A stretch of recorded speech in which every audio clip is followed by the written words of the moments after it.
Hey guys, welcome back to Toy Notes with me, Kelsey. Today I'm exploring an Amazon.com bestseller and toy of the month. This is Catan. It's a family game, and I really don't know anything about it except it had great reviews. It says trade, build, and settle. It's not for children under 5. It's recommended for 10 and older. It takes about an hour to play and 3 to 4 players to play it. So, as always, I'm going to bring you guys in closer. We'll open up the game, get a feel for how it works, and then we'll meet back here and I'll tell you what I think. Come on. So let's get this one opened.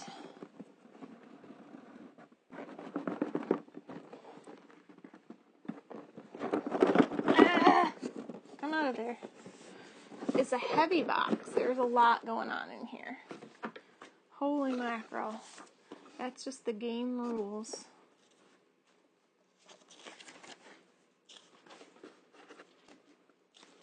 Oh boy, this one's going to be very interesting to learn, I think. So let's see what we've got here.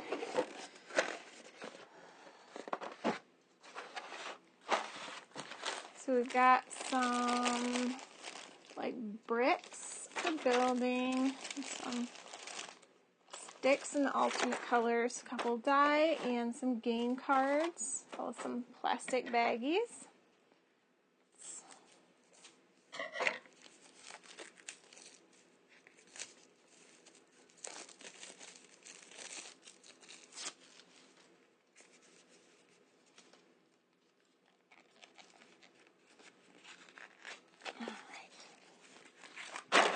So there's 2 decks of cards in this box. To see what these are all about.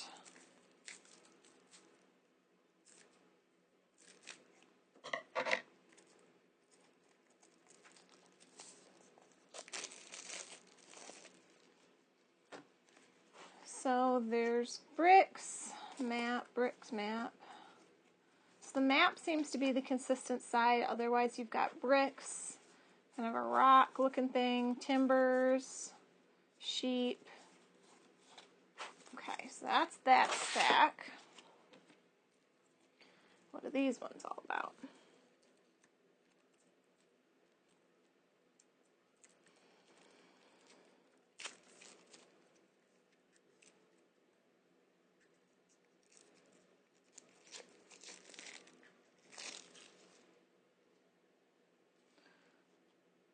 So these are instruction cards. This one says, victory point, reveal this card on your turn if with it you reach the number of points required for victory. So university, market, library, chapel, knight, move the robbers, steal 1 resource from the owner of a settlement or a city adjacent to the robbers next.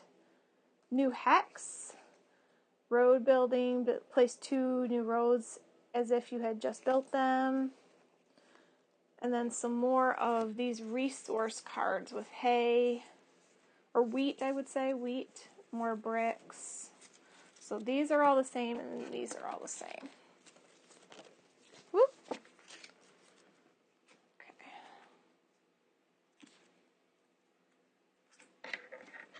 So then over here, it looks like we've got more game pieces we've got to kind of pull out of the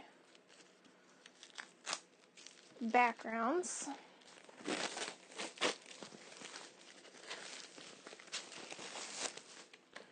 Alright, so these are labeled hexes and tokens. So I'm going to take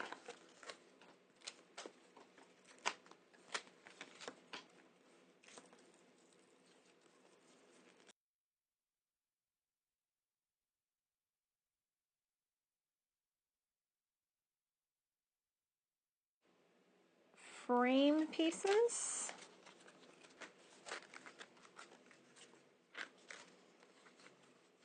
This one reminds me already of a game I played not too long ago called Imhotep. That was kind of complicated. Like, there was lots of moving pieces to learn.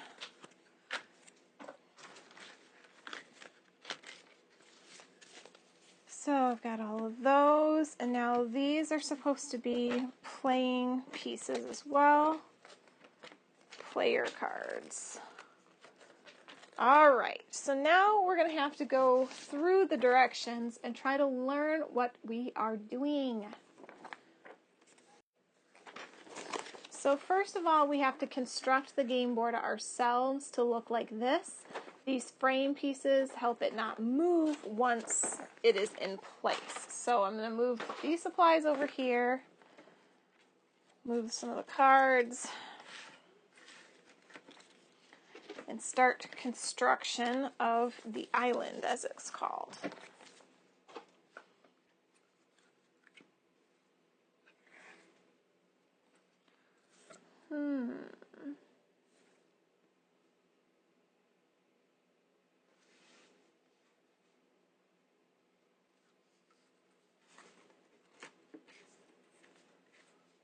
So there's numbers on the pieces in the corners here. It shows you which ones are supposed to connect where, because all the different boats pictured on these actually have different numbers on them, so it's going to be important to keep it correct, I suppose.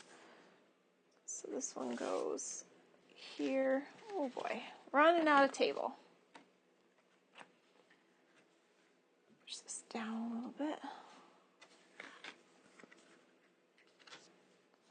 Okay, so we have our frame of the island all set. So we're just going to set the hexes in, and I don't see that these are, they're numbered in the illustration, but I don't know if it matters where they go.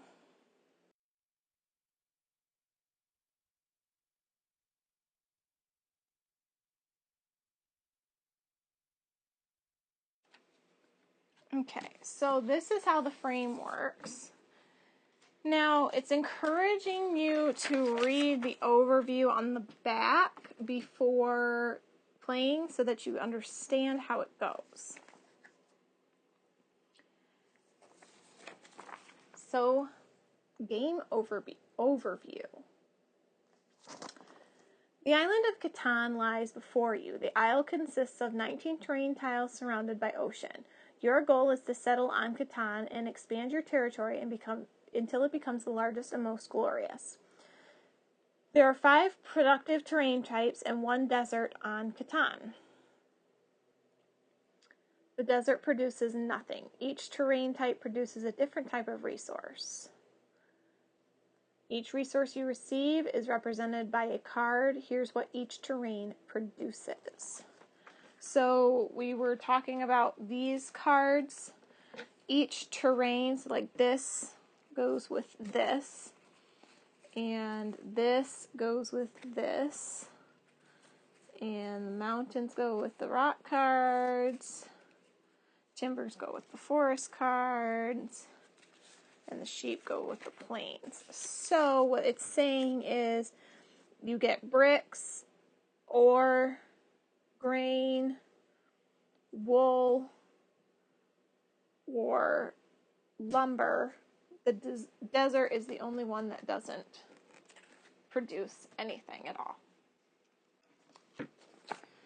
So you begin the game with 2 settlements and 2 roads. Each settlement is worth 1 victory point. You therefore start the game with 2 victory points. The first player to acquire 10 victory points on his or her turn wins the game. To gain more victory points, you must build new roads and settlements and upgrade your settlements to cities. Each city is worth 2 victory points. To build or upgrade, you need to acquire resources.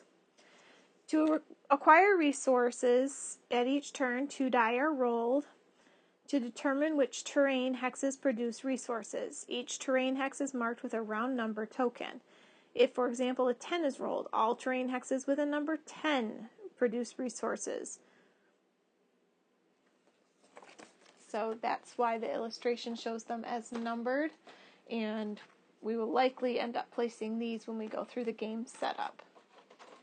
So that's corresponding with the die here, or dice. You only collect resources if you own a settlement or city bordering those terrain hexes. In the illustration, for example, anything that borders 10 would collect resources.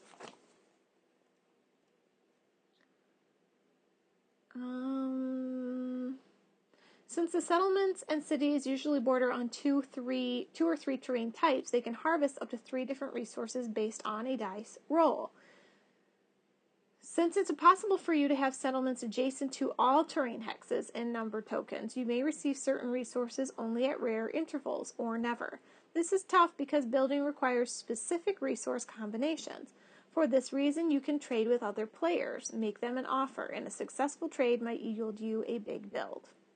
You can only build a new settlement on an unoccupied intersection if you have a road leading to that intersection and the nearest settlement is at least 2 intersections away. Oh, good gravy. These are a lot of rules. Carefully consider where you build settlements. The numbers on the round tokens are depicted in varying sizes. They also have dots below the numbers. The taller the depicted number, the more dots or pips it has. The more likely that number is to be rolled. The red numbers 6 to 8 are tallest numbers with most pips, likely to be rolled most frequently. Bottom line, the more frequently a number is rolled, the more often those hexes will produce resources. You should consider settling on hexes that have good potential for production, like 6 and 8 versus a 2 and a 12. However, these same high-producing hexes are often primary targets for robbers. So, summarizing, you're going to build on these hexes. Each hex produces a different resource. You are going to build roads between the hexes, and these are going to be numbered. If you roll the dice on your turn and the number is on this hex, then if you have a road adjacent to it or are settled on it, you get resources. If you're way over here, you get nothing. So the game is to get more resources and to collect victory points. So we're going to go through the game setup. You guys understand how or what it's supposed to do. I'm just not sure how far we're going to get in the gameplay. This one's pretty complicated. Okay, I'm finding these instructions very convoluted. So it doesn't tell you that you have to put the numbers on here in a specific fashion. So I guess I'm just going to place them on there at random.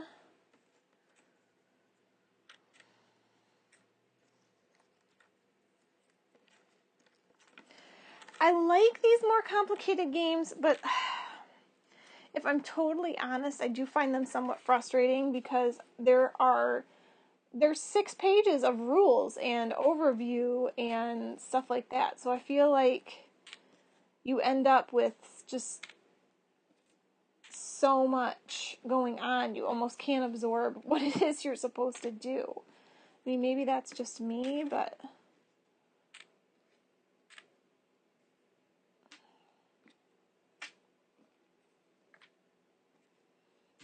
okay. So I just set them up there on random. So when you start, you're going to pick from these, your colors, and take your 5 settlements, 4 cities, and 15 roads that belong to you. You're going to place 2 roads and 2 settlements on the game board. The rest will go in front of you. Now these cards are kind of reward cards based on what you are doing. So it's like the cost of building certain things. So that's a reference point. Everybody has one of these for the 4 players. And then this one is like if you play 2 night cards or 3 night cards, you get 2 victory points. And this goes to the player with the longest road with at least 5 segments. And again, these are the road pieces. So just flipping through the rulebook, I want you guys to just see what we're dealing with here. This is just the general setup. This is an example. Then there's a setup for beginners, a setup for experienced players. Then there's the overview of taking a turn, how to trade, what the resources mean, what the cards all mean, the almanac for if you have specific questions not answered by the rest of the rules. And that almanac goes and goes and goes. And then this is what we read for the game overview. So for a turn, you're going to have several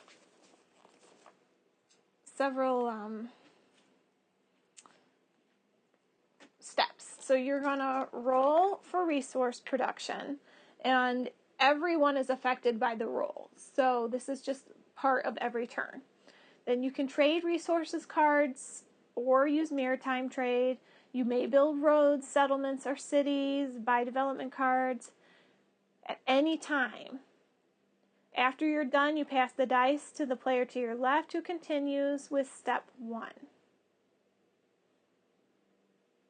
So you've got domestic trade between players, you've got maritime trade that goes outside the other players, and you can trade at these ports. Building, roads, I mean, there is just so much. I could literally have you guys here all day just trying to learn how to play this game. So it's not that I don't like Catan. I think this game could be really fun and certainly really interesting. My only issue with it is that it really does take a lot of thinking, planning, brain power just to play it. And I don't mind an in-depth game, but once in a while I do like to have a game that you kind of open and just play. This one has a book of rules, and I always find that a little bit intimidating because I have a hard time just like, I like to read, but I don't like to read rule books. So I have a hard time sitting down and like reading sets of rules. There's sets of rules for beginners and setups for beginners. There's setups for advanced and play for advanced. There is a different setup for pretty much any person type playing this game. And again, I think it could be fun, but you're going to have to get over that hump of education on how to do it. So, I don't know. I'm a little bit iffy. I'm willing to try it again, but this was definitely a brain teaser, that's for sure. So guys, if you want to be here for more awesome games, some of those quick open play games, some of the more in-depth, and all the top 2017 trending toys, make sure you're part of our Toy Notes family and you hit that subscribe button and give us a big thumbs up. In the comments below, have you had a chance to play Catan? What's your experience with it? Are you kind of like me and you look at a booklet of rules and get kind of overwhelmed, or do you like that sort of thing? I'd love to hear from you guys. And don't forget, we have toynotes.com where I have lots more reviews and playtimes just for you. So until next time, y'all. Bye.